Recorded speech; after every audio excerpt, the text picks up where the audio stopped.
शहर हैदराबाद के अनवरपेट हल्के असम्बली के गोल नाका में वाक़ एक फंक्शन हॉल में हुकूमत तेलंगाना की जानिब से बीआरएस पार्टी के रुकन असम्बली के वेंकटेश की जेर निगरानी दावत इफ्तार का एहतमाम किया गया। इस मौके पर बीआरएस कायद कादर शरीफ, मस्जिद बहादुर शरीफ कमेटी के जिम्मेदारान के अलावा दीगर बीआरएस कायदीन और रोजगारों की कसी तादाद ने शिरकत की।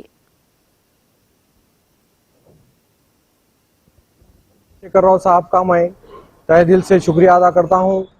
तो तेलंगाना के चीफ मिनिस्टर गंगा जमुना तहजीब, चाहे माइनॉरिटीज़ हो चाहे हिंदूस हो, हर फेस्टिवल पे जैसा कि रमज़ान में हर मुस्लिम रोज़ा रहते हैं, चंद्रशेखर राव साहब को मुस्लिम रहो हिंदू रहो हर कम्युनिटी के बारे में मालूम है कि 18 घंटे रोज़ा रहते। इसके बाद रोज़ा 5 टाइम नमाज होती और तरावी होती। एक दिन हमारे स्टेट हुकूमत की तरफ से रोज़ा खुलाया जाए। जब से चीफ मिनिस्टर चंद्रशेखर राव साहब 2014 से चीफ मिनिस्टर बने कि पाबंदी से, चाहे रमज़ान गिफ्ट हो चाहे